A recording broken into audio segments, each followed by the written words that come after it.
Unë nuk pres asnjë për këtyre sepse nuk ka nevojë. Rama ka pushtet thuajse absolut. Të vetën gjëra që nuk kontrollon janë BE dhe Spaku. Kështu që në këto kushte unë nuk ka pushtet absolut, ndërkohë atje s'ka as opozitë përballë. Domethënë, kështu që në këto kushte nuk ka pse Rama të bëj këto kapërcime, këto akrobacira, të kalojë një pushtet tjetër, se këtu duket sikur presim që Rama do ndryshojë. Çfarë do ndryshojë kur çfarë do e bën? Vetë barriera janë jo nga opozita, jo nga sistemi, por nga jashtë, domethënë nga BE. Nga ana tjetër që Rama të rrëzohet dhe të mos ta gëzojë mandatin e katërt, kjo është një ëndër vere të cilën kemi kohë që dëgjojmë në kampin e opozitës dhe artikulohet për të mbajtur me shpresa të rreme ata që sakrifikohen nëpër protesta, mitingje apo ku diun. Pse vetëm opozita e sjell këtë gjë? Si e nxjerr? Mund të ketë shumë rrethana. Që ta sjelli rënë e Ramës, patjetër që mund të ketë. Shiko. Problemi është që opozita i ka humbur shanset kur Berisha u shpall non grata, ai jo them për te opozitës se Okej, jo, po duhet të them që PD-ja e Berishës u mundua të përcjell këtë ide tek demokratët që po na sulmon Sorosi me Ramën dhe Amerika është thjesht viktime e një lobingu që bën Sorosi etj.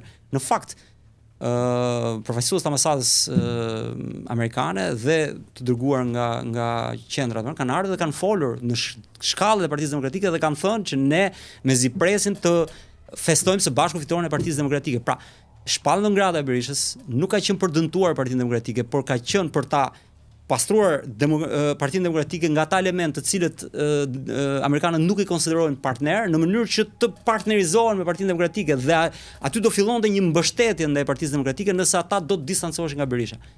Ata nuk zgjodhen këtë, po zgjodhen atë që Yuri Kimi tha, zgjodhen barin, zgjodhen të hanë bar.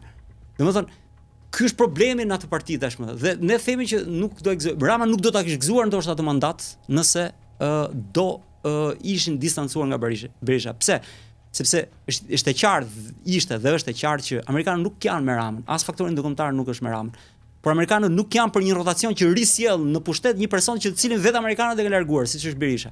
Kështu që patjetër që ata do të kishin mbështetur në çdo lëvizje të opozitës për rrëzimin e Ramës. Aq më tepër pastaj kur Rama është kapur me presh në duar në çështjen me Gonigal.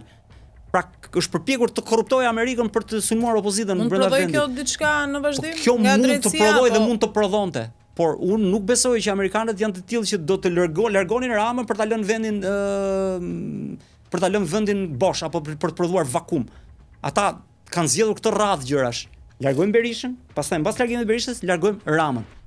Demokratët nuk donin ta besonin këtë të vërtet, po besuan prallat me Sorose, me revolucione. Dhe janë këtu janë. Dhe ky është problemi mendoj. Rama nuk ikën se ka përballë Berishën. Për sa kohë nuk ka alternativë tjetër. Pra nëse do ketë me gjysmë alternative, sigurisht që të gjithë do jetë kundër alternativë për shembull.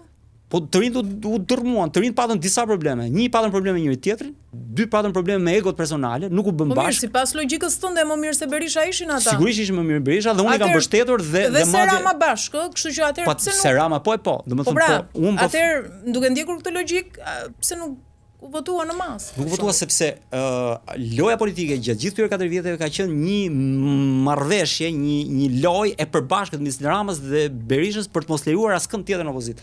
Ata çfarë bën? I goditën me mediat e tyre.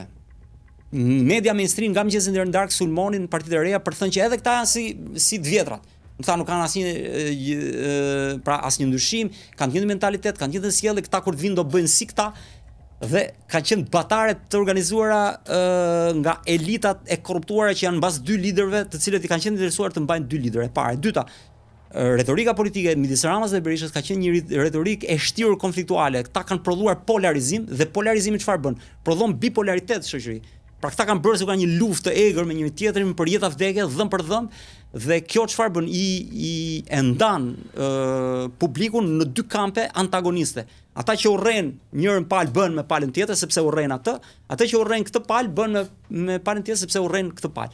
Dhe kjo e ka ndarë në dysh opinionin gjatë zgjedhjeve dhe kjo ka penguar mundësinë që të rritet një gjë pra një politret. Nga ana tjetër ky politret u përça për të mos maksimalizuar vota, u prodhua dhe idenë që këta vetë po sulmojnë njëri tjetrin, pra këta s'janë për këtë punë dhe nuk do jenë të fortë, dhe përveç kësaj u hartua me Ramën dhe Berishën të dy bashkë, hartuan një kod elektoral i cili i sakatoi ata në zgjedhje dhe bëri që votat e tyre të shkojnë në dëm.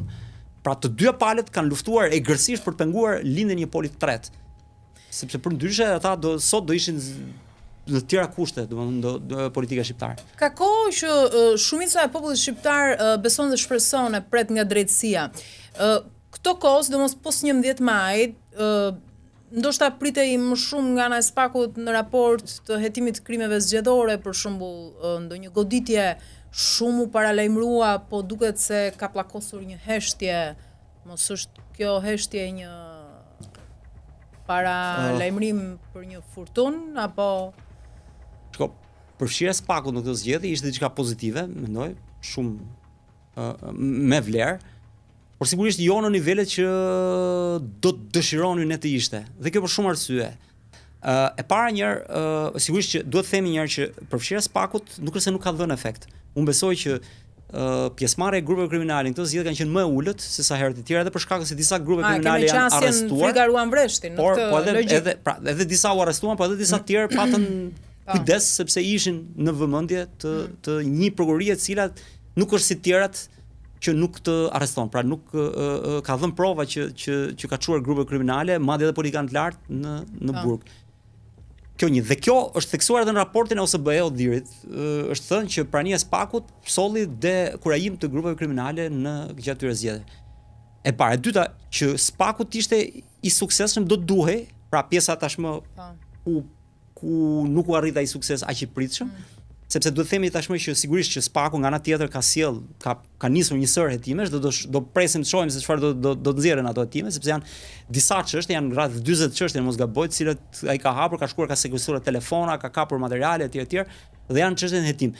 Tani nga ana tjetër, SPAK-u ishte pjesë e një task force, pra do duhej që ajo të vepronte në bashkëpunim me institucionet e tjera, qoftë me KQZ-n, qoftë me policinë, qoftë me prokurorinë e përgjithshme. Pra, do duhet që edhe këto të tjera të kishin të njëjtin nivel themi vullneti për të dënuar krimin elektoral apo për të hetuar krimin elektoral, i cili do të sillte një efekt më të madh. Por mbi të gjitha duhet të thënë dhe kjo që në fund fare SPAK-u është një institucion hetimor. Nuk është një institucion i cili organizon zgjedhje apo nuk është as polici i cili ruan njerëzit. SPAK-u vëzhgon dhe heton. Dhe në fund fare pastaj çon gjykatës, po nuk është policia është ajo që duhet bëjë rolin kryesor, por policia sigurisht që ne kuptojmë që nuk mund ta bëjë sepse policia është totalisht nën varësinë e njerëz pal në garë. Se tani SPAK ndoshta duhet të aktivizohet për komisionerët që mund të kenë bërë këto. Patjetër, edhe kjo duhet jetë, edhe kjo patjetër, sigurisht që po. Çojmë çdo të ndodh. Kam një pyetje për besoj je në dieni e publikoi pak ditë më parë dhe SPAK listën me 13 kandidat për byron kombëtare të hetimit për drejtuesin. Meqense është një institucion i rëndësishëm edhe ky. Shen ndonjë kandidaturë që she si më të favorizuar për shembull? Favorizuar nuk e di sepse do varet sa e fortë është lufta politike. Kam një lloj vlerësimi për zotin Gledis Nano, i cili ishte shumë pak kohë në kryet policisë shtetit dhe në dieninë time ka qenë i sugjeruar nga amerikanët dhe i mbështetur fort nga amerikanët dhe u hoq shumë shpejt pa asnjë arsye, domethënë në gjykimin tim totalisht dhe tregon nivelin e korruptueshmërisë së kësaj qeverie, e cila një themi drejtues policisë që ndoshta ishte më institucionali, më themi më me profilin e një shtetarit mirëfill, pati karrierën më të shkurtër në krye të policisë shqiptare. Dhe kjo më bën të krijoj një lloj respekti për të panjohur konkretisht, sigurisht ka pasur efekte. Mund të ndikojnë amerikanët në këtë garë apo? E keqja kësaj radhe është ndryshe nga herën e parë, amerikanët nuk janë aq aktiv. Paktën Trumpi nuk duket aq aktiv dhe kjo mund të jetë një lloj dekurajimi, por varet se sa aktiv do jetë BE-ja. Duhet të kemi parasysh se shumë njerëz thonë që prokuroria kontrollohet nga Rama. Nuk kontrollohet prokuroria nga Rama, përkundrazi, ne kur Dumani kandidonte për të ardhur në krye të SPAK-ut, ne pam një luftë midis Ramës dhe Jurikimit.